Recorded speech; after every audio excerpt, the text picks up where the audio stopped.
nossas saudações a todos que participam conosco através da TV SEAC Bauru. É sempre um prazer e uma alegria estar com vocês. Neste momento, convidamos a todos para elevar o pensamento a Deus nosso Pai.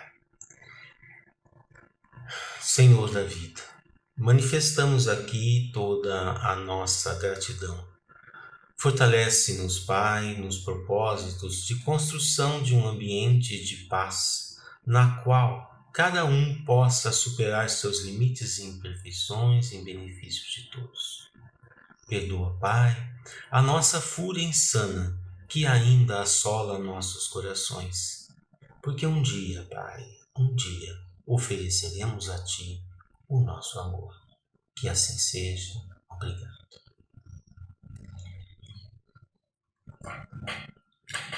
Estamos aqui em nome do Grupo Aulas da Vida com o propósito de estudo do tema do mês de dezembro, o chamado de Jesus. Hoje desenvolveremos o subtema Eu não vim chamar os justos.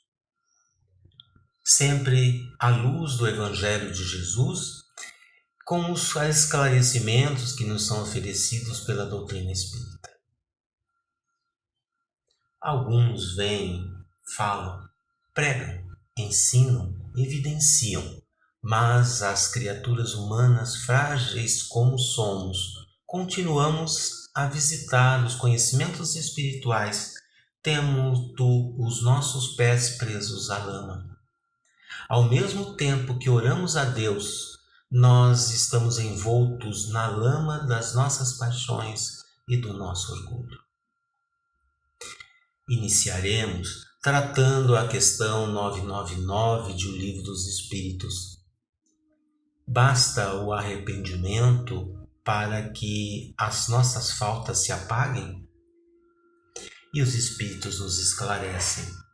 O arrependimento concorre para a melhoria do espírito, mas deixam uma ressalva.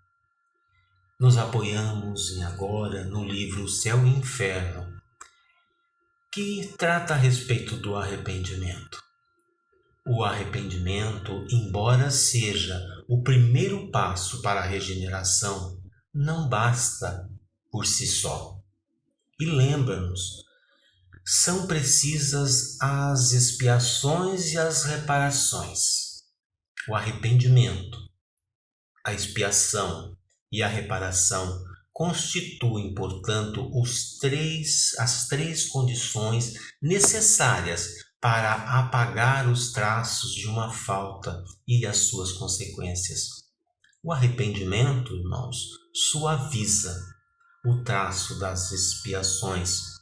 Só a reparação, contudo, pode anular os efeitos, destruindo-lhes a causa. Lembraremos agora o episódio que antecede a crucificação de Jesus. Pedro nega Jesus. No entanto, se arrepende do erro. E qual a sua postura? Ele põe-se a serviço. Ele parte para a reparação do que foi feito. Judas também falha. Judas traz Jesus. Ele se arrepende do erro, mas se culpa e se destrói. A culpa não nos acrescenta, não nos eleva. A reparação, a proposta de trabalho, sim, essa nos leva ao alto. Vamos falar justamente do capítulo 9, do versículo 9 a 13 do Evangelho de Mateus, onde vemos o chamamento de Mateus e aonde Jesus reafirma: eu não vim chamar os justos, mas os pecadores ao arrependimento. Jesus vem para aqueles que necessitam dele. Jesus não vem para os sãos. Jesus vem para aqueles que estão doentes.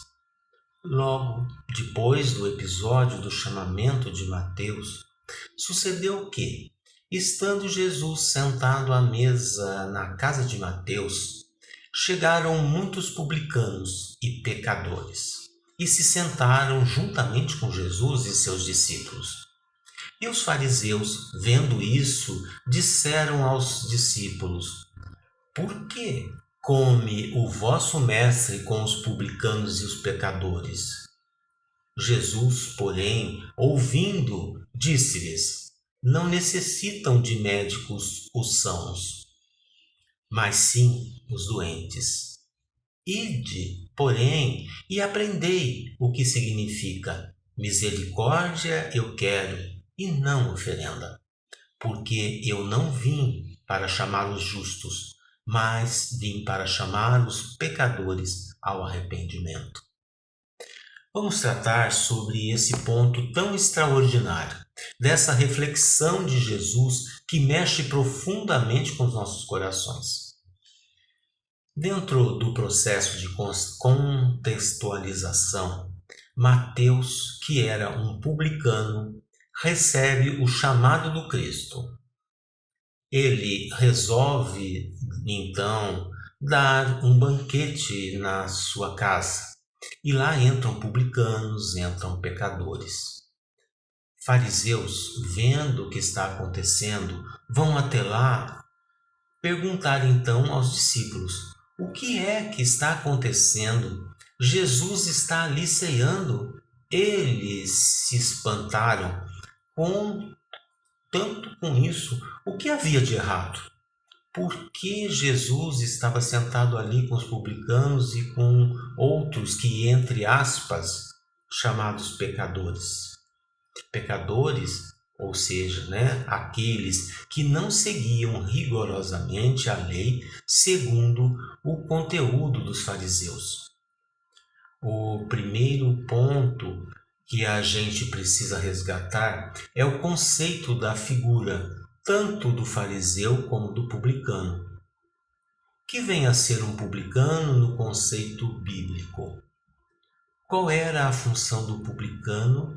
Por que eles tinham e eram tão desgastados diante da sociedade judaica? É preciso que a gente recue no tempo para definir direitinho esse publicano na época em que Jesus viveu. O Império Romano, naquela época, havia tomado toda a região. O invasor, no caso os romanos, cobravam impostos do povo. Mas olha como os romanos eram astutos. Eles não querem colocar um romano para cobrar os impostos de judeus. Eles contrataram então judeus para cobrar impostos de judeus, para entregar o conteúdo dessa arrecadação aos romanos. Nossa, imagine você vai cobrar seu próprio irmão para dar dinheiro ao invasor, ao povo que te oprime. Quem é você na verdade? Você é um grande traidor. Você está contra o seu próprio país. Você é alguém que é visto como uma pessoa nociva à sociedade. Esta função de cobrar impostos dos judeus para passar esses impostos aos romanos era chamado, na época, publicano. Então, o que era um publicano? Era um judeu que cobrava impostos de judeus para dar aos romanos. Jesus passa na porta da coletoria, que é o local aonde ficavam os publicanos, e ao ver Mateus, o chama. E ele levanta-se de imediato e segue Jesus. Isso imediatamente. É assim que Mateus se insere no grupo dos discípulos. Ele vai se inserir por um pedido simples de Jesus, que passa à porta e diz: vem comigo.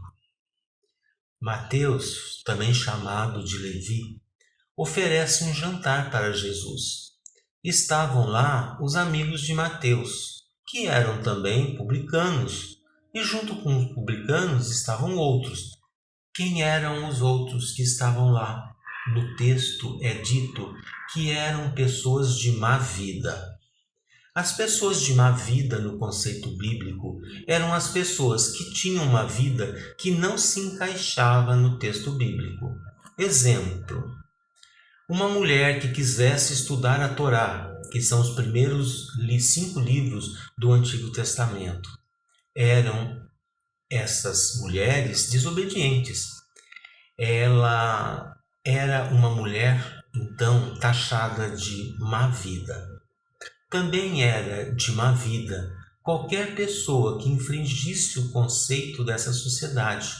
Não somente ele, mas com quem andasse com ele. Olha que interessante, capítulo 9, versículo 9, está dito que Jesus passou pela coletoria e Mateus estava sentado e disse: Jesus, segue-me. Na coletoria, ele estava sentado, posição horizontal. Quando ele escuta o chamado de Jesus, imediatamente levanta-se e coloca-se na vertical, posição de trabalho. No versículo 10, também está dito que sucedeu que Jesus entra na casa de Mateus e, estando reclinado na mesa, muitos publicanos e pecadores tinham vindo sentar-se à mesa com Jesus e seus discípulos. Uma conotação é que esses que estão aqui, na verdade, já tinham uma predisposição íntima de aproximar-se do Cristo, muito embora sejam também publicanos, mas já havia um movimento íntimo de ir até o Cristo e deles se aproximar e sentar-se à mesa num ato de comunhão. Por quê? Porque não importa em que estágio evolutivo estejamos, em que grau de materialidade estejamos, mas sempre é hora de nos verticalizarmos e seguir ao Mestre Jesus.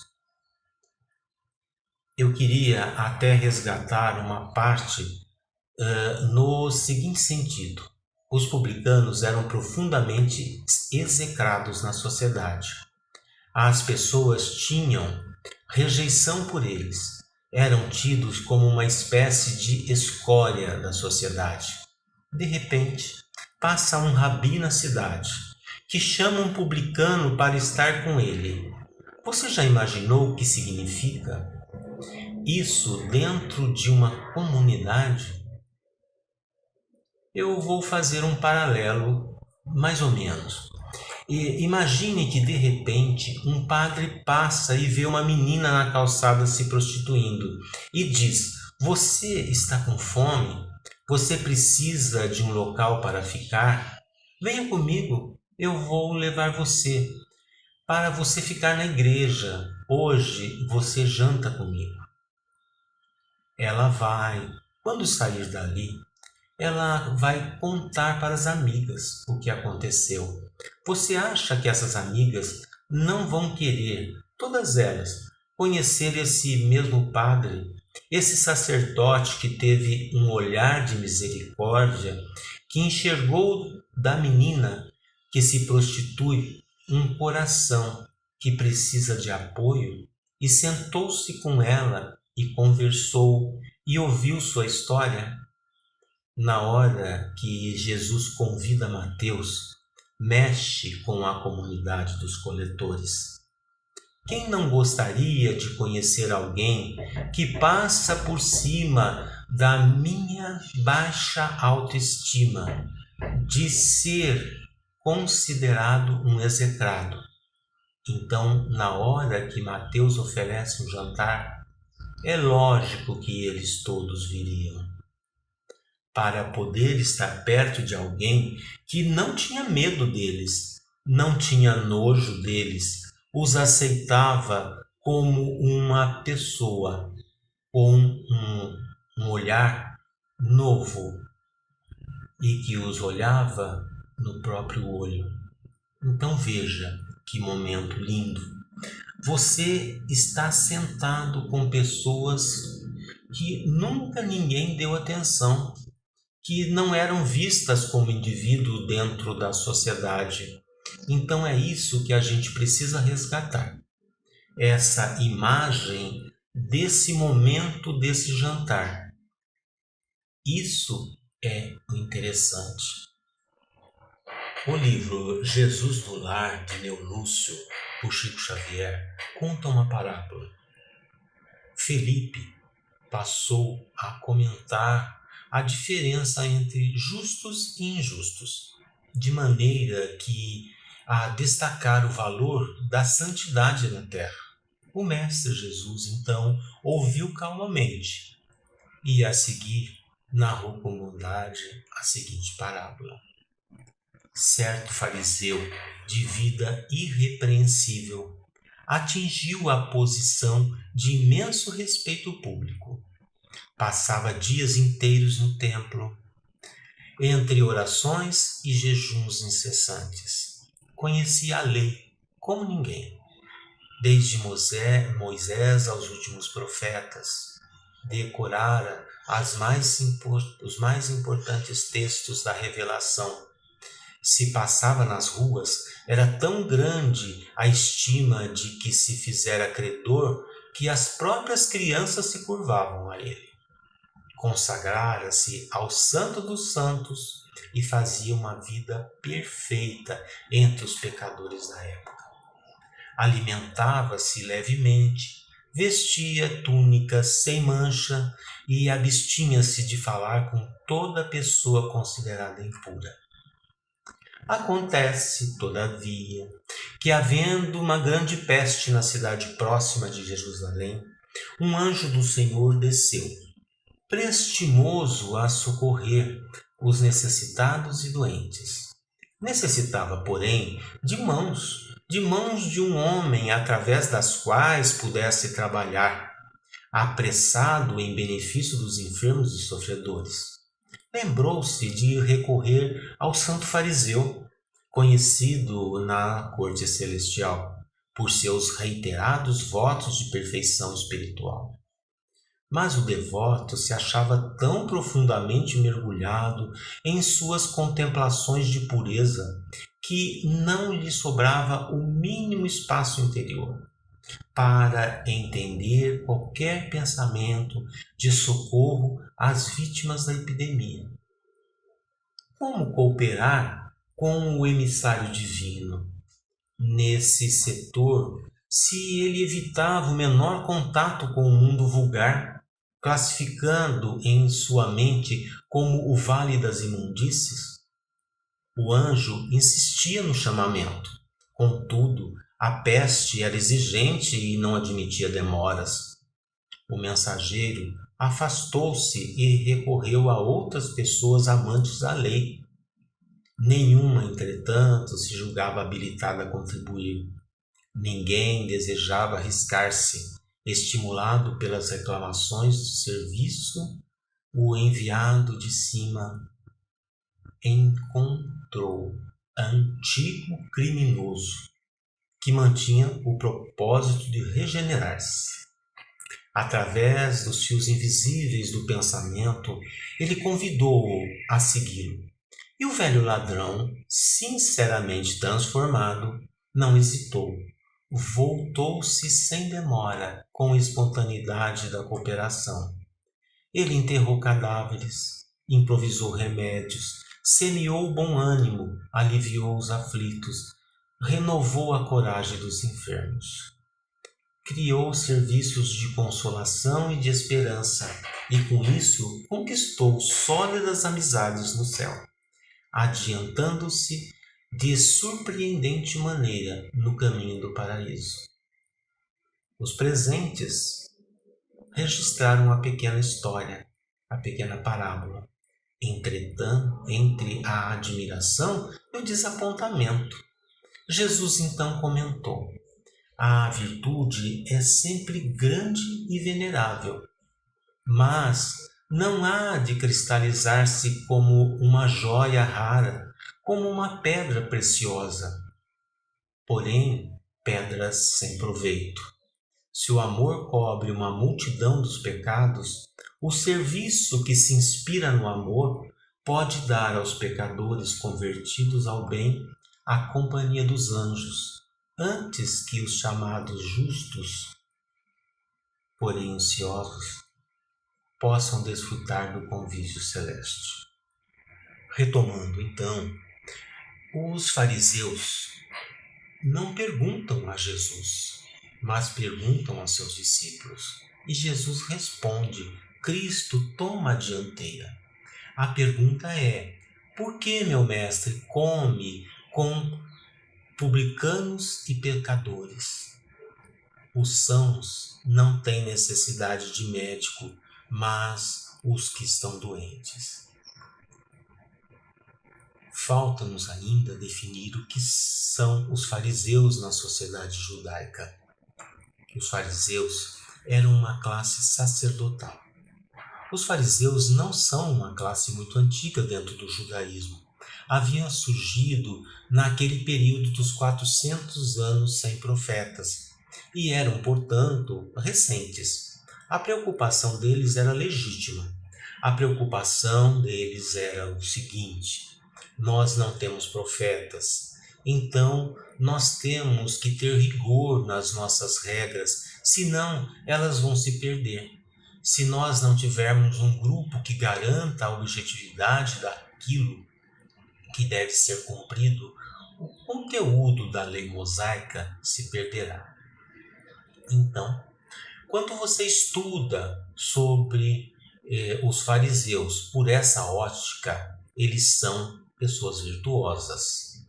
Foram eles que garantiram que, no período sem profetas, a mensagem não se perdesse e continuasse pura. O problema estava onde? Estava nos excessos. Haviam muitas regras de limpeza, de roupas, o que eles não podiam tocar, e era muito exigido exatamente para ficar muito claro para as pessoas que existia uma lei, que precisava então ser obedecida. Então, quando ele questiona, é porque Jesus estava, na verdade, afrontando aquilo que o fariseísmo na época colocava. O mestre come com os publicanos e as pessoas de má vida. A pergunta é feita para um, e Jesus se antecipa e responde, é porque certamente os discípulos não iriam dar uma resposta tão boa como a que Jesus deu aos discípulos e aos fariseus. Cristo disse uma frase curtinha, não são os sãos que precisam de remédio, os doentes sim. É muito profundo. Isso vai mexer com todos os nossos conceitos. Porque, na verdade, ninguém é doente e ficará doente eternamente, porque existe a lei de progresso. Se a doença aqui representa a cegueira espiritual provocada pela catarata do orgulho e do egoísmo, então a gente começa a observar que são das doenças da alma que Jesus está falando. São das doenças da alma que Jesus está falando, porque quando Jesus disse assim, se a luz que há em ti é treva, quão grande é a tua treva? Porque, veja, você pensa que está na luz, você não se declara doente, você não se percebe adoecido, por isso a sua treva é maior. Porque você nem começou ainda a trabalhar.